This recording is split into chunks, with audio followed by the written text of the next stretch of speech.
person who seeks wisdom is seeking that precisely.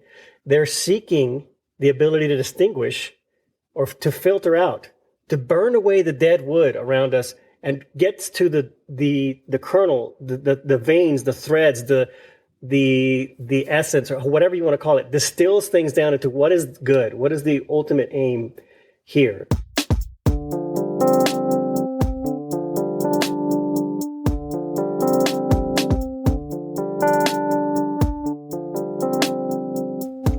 Hey guys, welcome to Resiliency Rounds, and today we are going to talk about wisdom.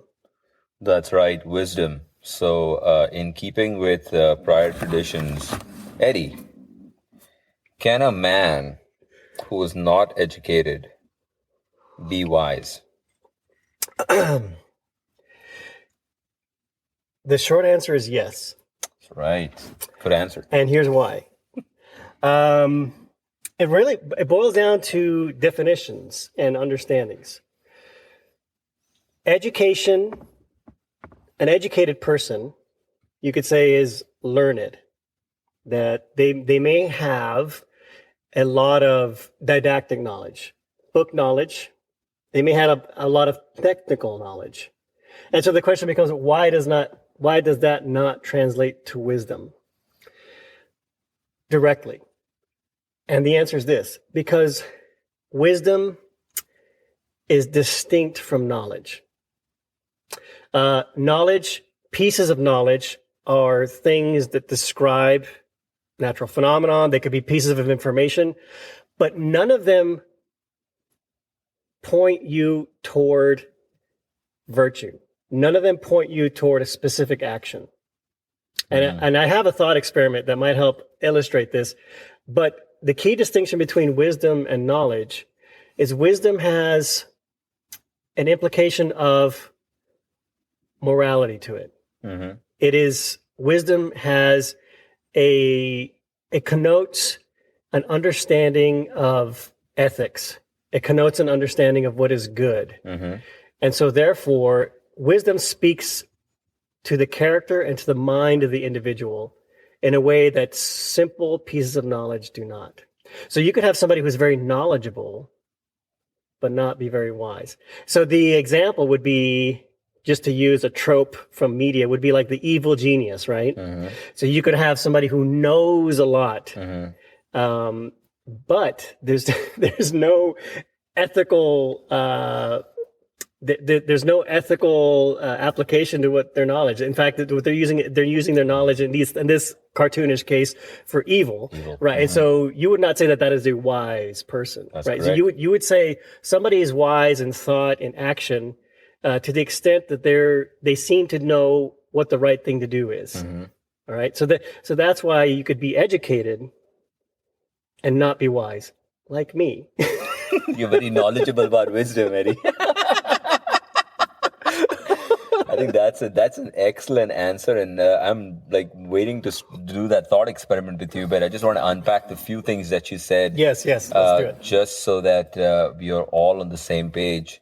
So knowledge is knowing all the whys that are associated with a particular phenomenon is knowledge. Mm-hmm. Now, complete knowledge, as we know, turns out is impossible. And that's where science comes in. Science deals with the quest for knowledge, to answer all the whys that pertain to a phenomenon. So let me give you an example. Why do we have a day and night? Let's say it's because the earth rotates around the sun. And it rotates on it revolves around the sun and rotates on its axis. Right. And rotates on its axis. And because of that, we have day and night. Well, good. So you know the answer. But that doesn't necessarily mean you know why you have a day and night. Because the next question is, why does the earth rotate on its own axis or revolve around the sun? Some would say it's because of gravitational forces. Well, that's great. But you still don't know why there's day and night, because why does gravitation exist? And the limited knowledge that I have, I don't know how to answer that question. So someone could argue that I don't know why there's a day and night. And but how does that then inform me as a human being on how to go about my day to day, right? And I think that's where wisdom comes in. Wisdom allows the human to go about his life in a manner that is social. That means allows for interactions with other humans that leads to the good for all. That's the moral question that you're asking. Wisdom allows for that kind of a life, a good life, in the background of imperfect knowledge. It allows you to make decisions knowing full well that you don't know full well.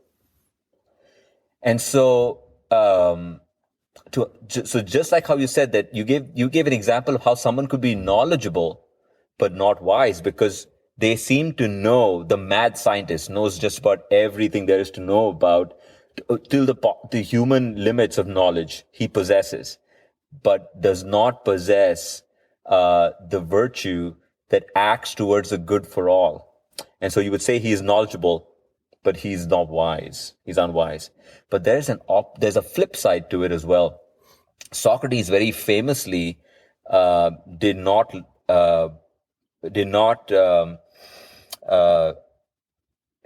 like books. He didn't ascribe to reading. He thought that reading was a distraction. Mm-hmm. And so if you think about it from that sense, literacy, he didn't believe necessarily that for a man to do good, he needed to be literate. Mm-hmm. And that philosophical discourse or conversation is what led to build wisdom. So you could have a humble farmer or a tradesman or someone who works with his hands, lives off the earth, is social, uses his experiential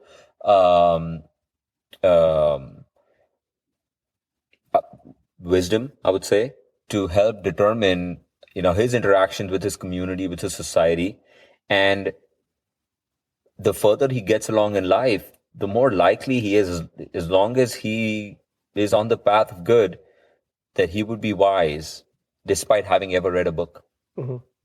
So there's a term called horse sense, right? It's sort of there's a kind of grounded common sense, which is in many ways simply described as practical wisdom, right? Practical wisdom, yes, that's the. And it's not at odds with scientific knowledge. Mm-hmm. It's just distinct from scientific knowledge, and I would say that's the so the other quality of wisdom. So wisdom is distinct from knowledge. It may benefit from knowledge, mm-hmm. but it's distinct from knowledge. Mm-hmm. The other facet I would be quick to point out with respect to wisdom is it's distinct from experience, but it may also benefit from experience or even certain types of experience. Because this idea of acumen, mm-hmm. meaning having a lived experience, having ups and downs, having been through tragedies and victories, moments of triumph, moments of tranquility, that all adds to your wisdom because it gives you acumen. It gives you an opportunity to reflect on your experiences so that when the moment comes, whether it's you arrive at a situation where you need to act and decide what the best action is, or if somebody is asking you for advice regarding a particular dilemma, you rely on the experience. So wisdom also has kind of this experiential quality to it too. So again, it's not the same as experience, but it may benefit from experience the same way it would benefit potentially from knowledge. Okay, so fine. So I agree with that. So what you're saying essentially is just having experience doesn't necessarily make you wise. Is that the point you're trying to make? Right. And Just the same way just having knowledge doesn't make you wise. I completely agree with you. So, because you're right, I think wisdom builds off of knowledge. It can, because we gave the example of a mad scientist. But what about a scientist who also is wise? You can have one who's using the scientific knowledge for the betterment of humanity. Right. So that makes that person wise. But the quality there of wisdom is aided by knowledge, but it's not because of the knowledge that he is wise. And so similarly with experience, you could go through life and have all sorts of experiences, but if you don't sit back and reflect on those experiences and use it to guide your next action, you've not really accumulated any wisdom. The trial and error, failure then that leads to success is actually thought, action that leads to thought in this form of reflection, and then action. And that process, as it repeats itself over years and years, builds in an individual practical wisdom. And that's why you would not call a 12-year-old kid wise. Similarly, you may run across an 80-year-old person, and that person may not be wise either. Right. But there's a chance that if you had the thought, action, reflection, and action again, there's a chance that you could, come upon practical wisdom. And the sooner you realize that, the higher is the chance that you'll be able to actually get wise or build wisdom. Right. And so the ethical aim is a key part of it too, right? So because you could have a, for example, you could have a very experienced cat thief, right? And an expert criminal who really knows how to, break into museums and retrieve priceless works of art. And they're very experienced, but they're not wise, I would say. He reflects on his actions and he realizes how he can be a better thief. But if it's some weird situation, they end up trapped in a building and he finds a way to help, free some people who are trapped in a building. Now all of a sudden his skill set has been applied virtuously, and that he made the wise choice. Yeah, well, a chance encounter does not lead to virtue. But so to backtrack just a little bit, the reason we are discussing wisdom, is because of the Hellenistic virtues that we talk about, right? Justice, we spoke about courage and temperance, and now we have come to wisdom.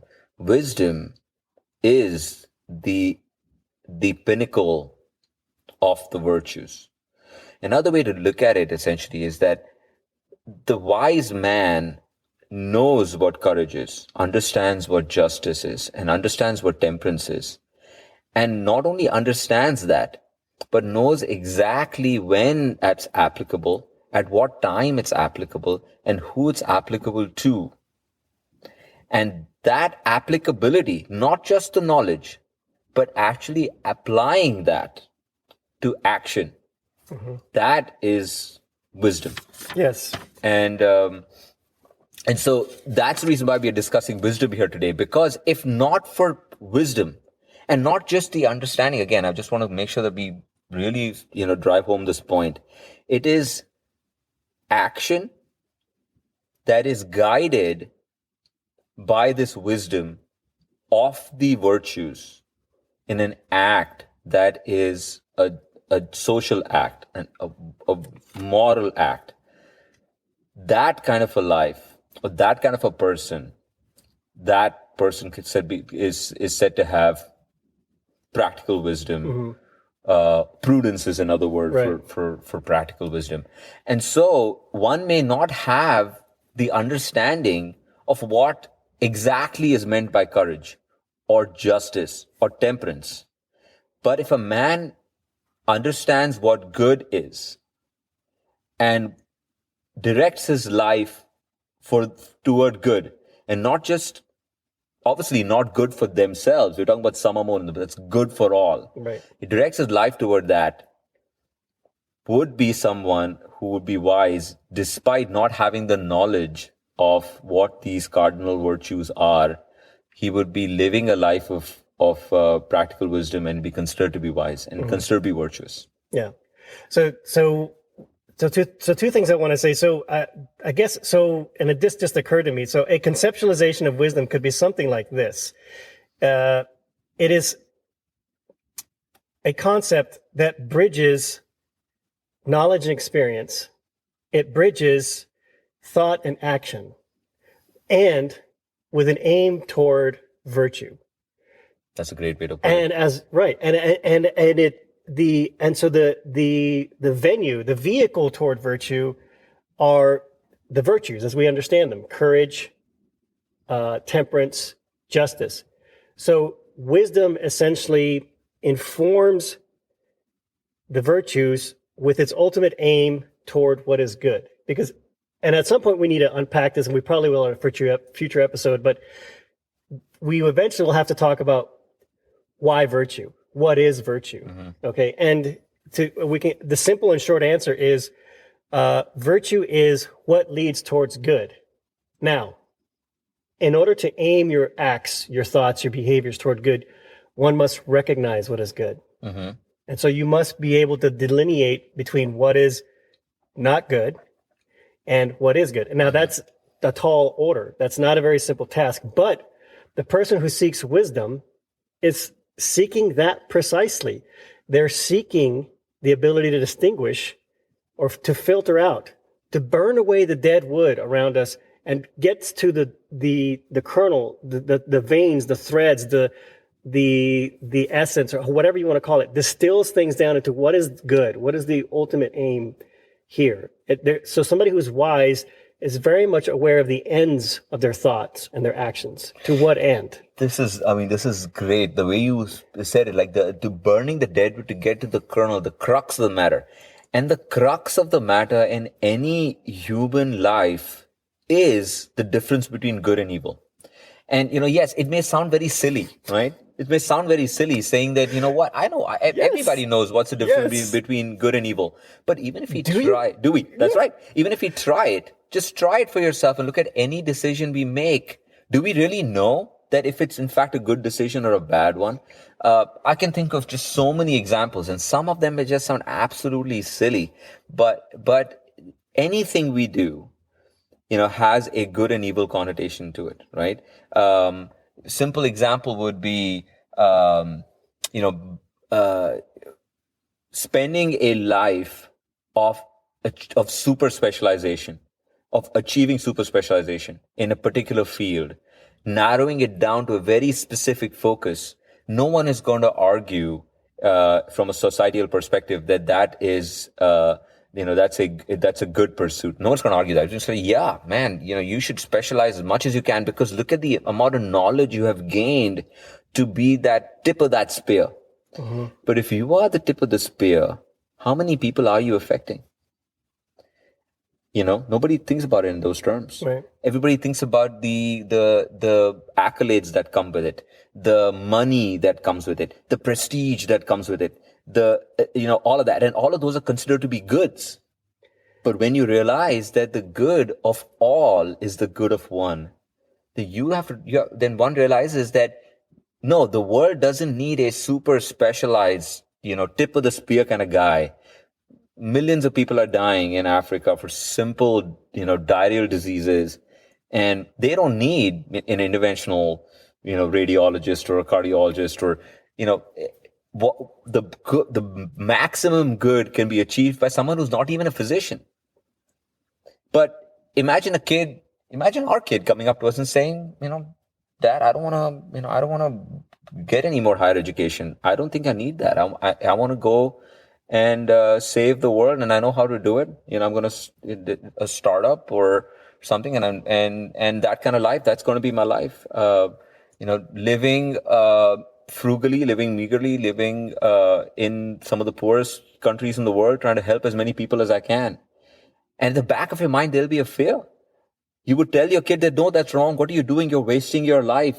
You're putting yourself in danger. That's an evil. That's bad. What you doing to yourself? So do we know the difference between good and evil there? Right. I mean, the scenarios that you're painting, they're being painted in broad strokes, but I totally get it. And I agree. In a previous episode, you had asked a question that haunts me to this day. And you had said, what is the moral worth of what I do? What is the moral impact of my work? And when I have had moments of introspection and I've asked that question, the answers are not as substantive as I would like. I mean, and I'm hesitant to admit this in a public venue like this, but I think all of us are on journeys. All of us are on, at some point, a path to search for meaning. And I think it's okay for a physician who, yes, they do commendable work. And you could even say it's noble work. And I'm not arguing against anyone who has that position, but I would say for me, what I get from my work is fulfilling, but I would not say it is a fulfillment of a sense of purpose. I am still searching for that. But bringing it back to the topic of wisdom. So how does that relate?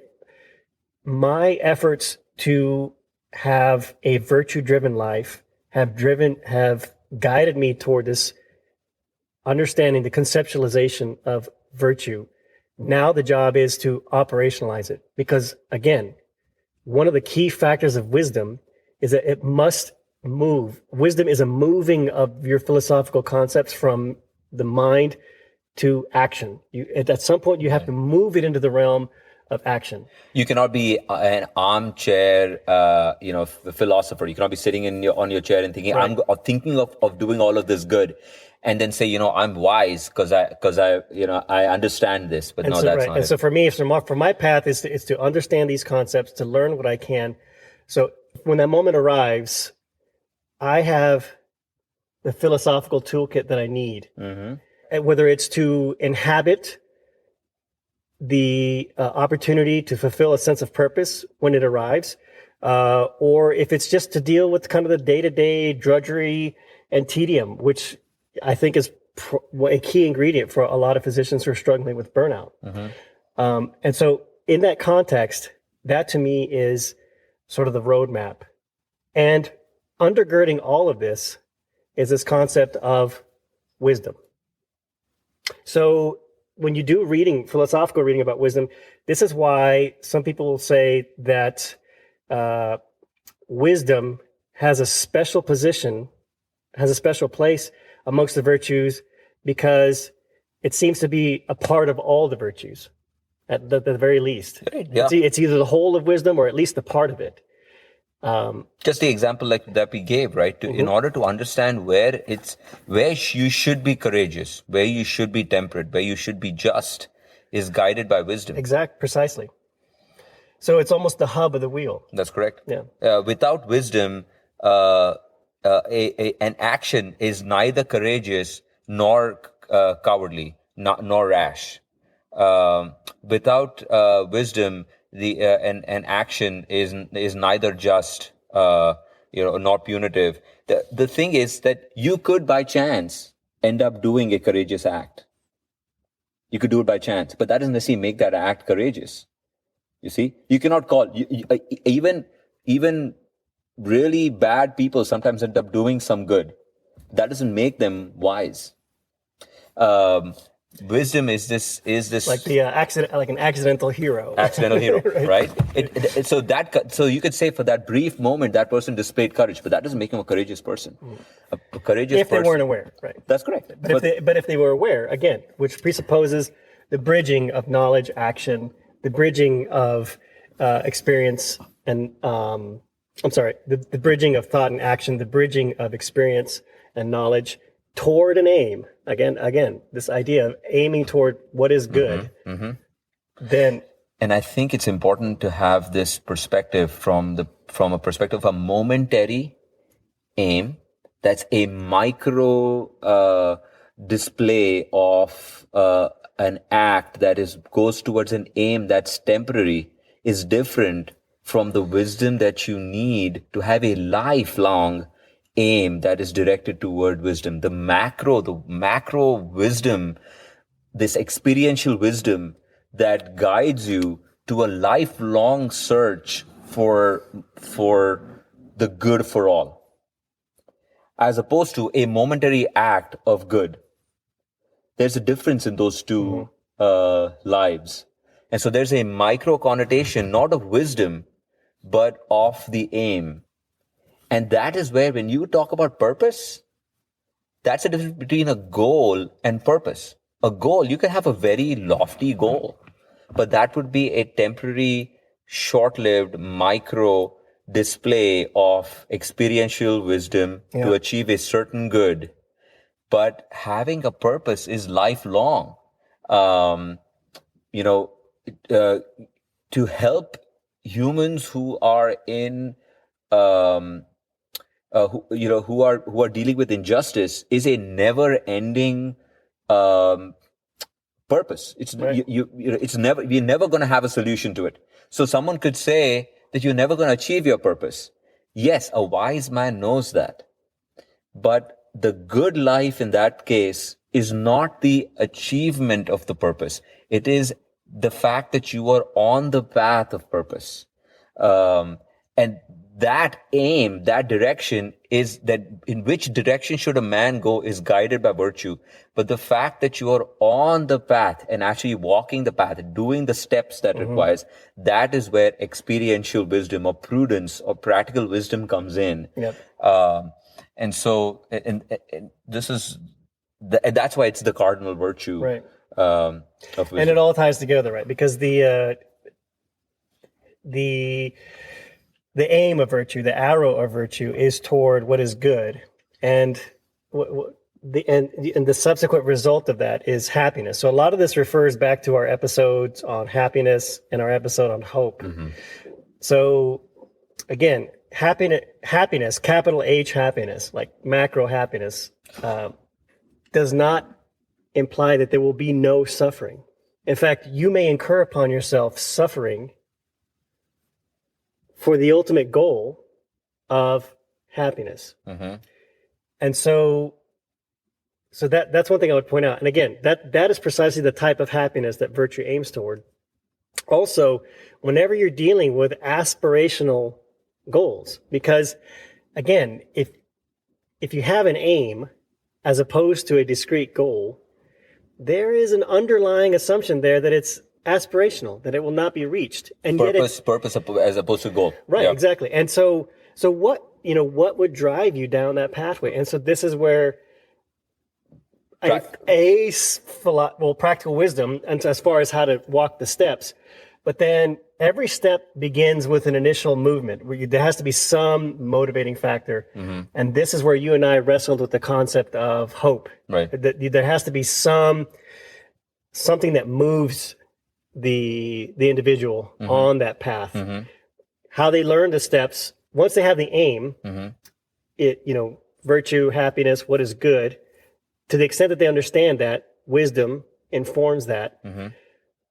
And practical wisdom is the part where, okay, they learn the steps. This is where the steps meet the road, the experiential knowledge. Through and that's failures and trial and error and reflecting upon. Precisely. Right. Precisely. And so they can use one can use his experiential wisdom to do everything within their power to achieve the purpose, or be on the path of purpose. And after that, you have to kind of leave something to chance, is what you're trying to say, right? Yeah, exactly. And so, yes, so that is how wisdom kind of plays a part in this. And so how does this tie to resilience? Someone could say, so what does this mean?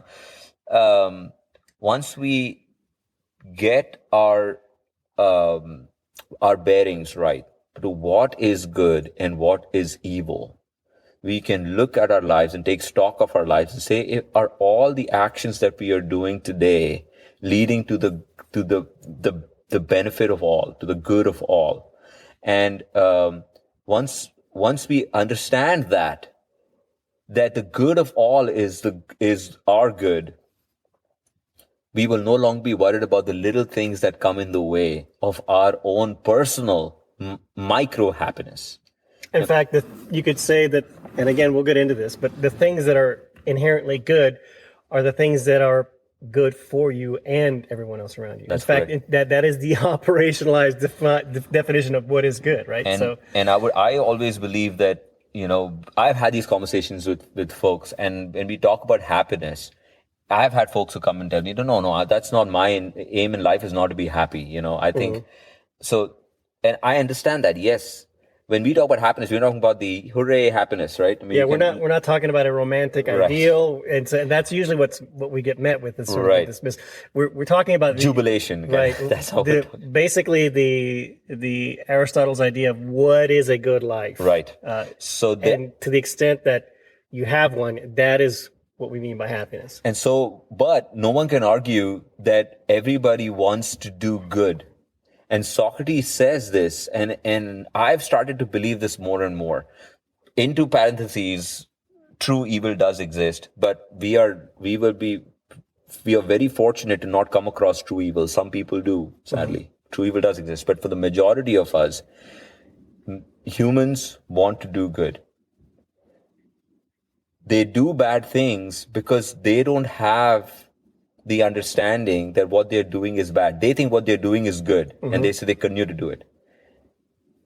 But I just like Socrates believes, I also believe it that once a person realizes what good and evil is, they will choose to do good. Mm-hmm. Right. They will choose to do good. And so to understand the difference between good and evil, you need to read philosophy, or you need to have this experiential wisdom. You can just go through life, and life will teach you what is good and evil, mm-hmm. and you'll get there. But it could be a long, drawn-out process. If you don't have the thought, action, reflection process, you may go through entire life and may never understand. But we have this opportunity. We are literate. We have this inherited, philosophy that's been sent down to us through generations. All we need to do is look toward that and understand the difference between good and evil to the best of our ability. And once we do, we will all do good. We will all do good. Just imagine a world like that, where the kind of resources that we have at our disposal, physicians have at their disposal, the intellect, the resources, the connections. And once you realize that what true good is and what purpose is and how the good of all is your good, imagine how much more we'll be able to achieve. Would we then be worried about the EMR or, RVU generation? Mm-hmm. I choose to think that we will not. It shrinks to dust at that point, right? That's because right. It is now the dead wood that got burned away. It is, that's what I'm saying. So yes, it's tedious. Yes, it's, something you have to contend with. But, again, you could say that it's, this may not sound popular, but it's sort of the necessary suffering. I mean, it basically becomes totally inert once you've aligned your life to some virtuous aim, some sense of purpose. All of these things are just, chaff at that point. And this is what, going back to the first question we asked, right? And the way you answered was so there's beautiful, resiliency, right? So there's resiliency in understanding this, right? There's resiliency in practical wisdom. But the question that we asked is, can a man who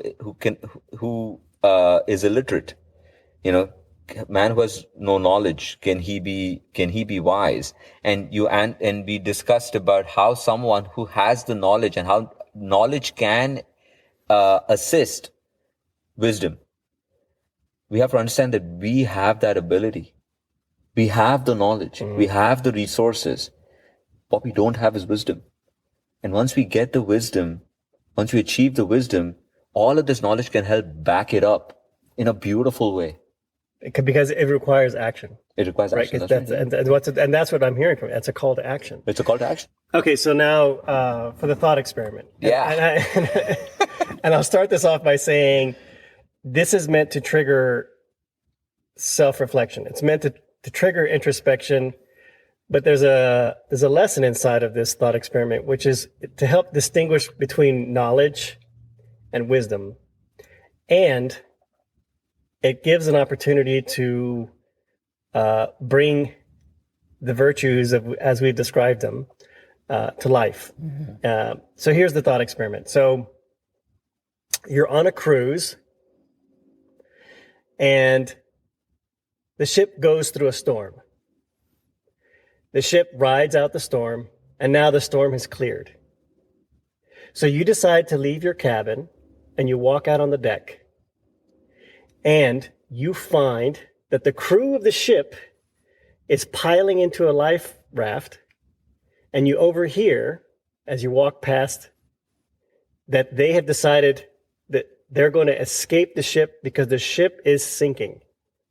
And they've decided that they're going to leave the passengers to their fate. The life raft hits the churning water and they row off into the distance. Now you have knowledge. What would the wise person do in this situation? Now you see here, you have knowledge. You have knowledge that nobody else has. But how, and again, there's no perfect answer here, but my point is what you decide to do next is completely informed by this concept of wisdom. Because if you have no wisdom, if you have no qualms with getting into one of the other life rafts and leaving, and leaving everybody else to their fate as well, then that is not wise. But if you choose to alert everybody, you have to do it in a way that you have to have temperance. You cannot panic or instill panic. You have to have justice. You have to communicate this to everybody else to be fair. This governs the interactions with other people. And you have to have courage. You can't act rashly in this situation because people's lives depend on it. Or cowardly too, right? Like you can be cowardly, right? And so now you can bring in all kinds of little variances on the circumstances and this and that. But the point is that you have knowledge, but that is not wisdom. Wisdom is the overriding theme here. It is superimposed on the entire situation and how you respond to that situation. What do you think? Yeah, but then again, but you have not taken action, right? You understand these things, but the next step is what action would one take? So the question is what would the unwise person do? Right. And so you could see here, so again, you can't say the wise person would behave unethically in that situation. So there, you see the link between... Well, but you could be frozen in action and not be able to take a step further, right? If you can sit too long and just contemplate on these things, what is justice here, what is temperance, and what is courage, you could be frozen and you not take a step. That would still be unwise. Right. But the person who goes immediately into action and actually goes through the situation, he still might fail. He may not be able to save everybody on the ship, and it may still be a catastrophe. Yes. But the action taken is where the virtue lies. Yes. Otherwise, the person just keeps sitting in a lifeboat and thinking, should I go? Should I not? Should I do this or the other? What is justice? What's temperance? Right. That'll be the armchair philosopher. Oh, yeah. So I'm not saying, but what I'm saying is that somebody who inhabits these virtues would behave differently than somebody who doesn't. Yeah. Right? And that's the main point, right? Yes. But and again, so there's a clear distinction between awareness and wisdom, knowledge and wisdom. And then you could see how wisdom speaks to not just how you use the information, but the ethical aim and how you bring it to action. Right. But action is what the most action important part of it. The fact, it's not that you'll be able to rescue everybody on that ship, but the fact that you aim toward that and you took steps toward it. Yes. That's what is that's at that point. Now again, that would be a goal. A life, a purpose is something that extends to your entire life. You may come out of that situation and be hailed a hero, but you could still argue that person is different from someone like Nelson Mandela. Mm-hmm. But this right, exactly, and this is the point of the thought experiment, because the other part of this is like, this is a great thought experiment. You may not even know how the ship works. Right. You don't know how many other life ropes there are. Right. And so it's precisely because you don't know everything that wisdom. Right. Wisdom is what fills the gap in this situation. And that is what it is about being human, right? You're going to have imperfect knowledge, and you have to imperfect knowledge of the ship. And you have imperfect knowledge of the ship. Similarly, you have imperfect knowledge about life, and you have to go through it to learn. And you still may not have perfect knowledge, and perfect knowledge is impossible, like the example that we gave. But the fact that you continue on the path, that is where you gain experiential wisdom. This is beautiful, yeah, and that's a good example. So to the extent that you can bridge thought and action, and to the extent that you can bridge knowledge and experience as a means toward an end, toward what is good, it's wisdom. I agree. Don't forget to look us up and subscribe to our podcast and leave us an honest 5-star rating. But really, at this point, any feedback would be greatly appreciated. And as always, we will include relevant information in our show notes wherever possible. So we have a Twitter handle, we have a Facebook page, we also have our Gmail account, resiliencyrounds@gmail.com. So shoot us some questions, give us some feedback there, and we'll be happy to get back in touch with you. All right, guys. Until next time. Yeah, thank you.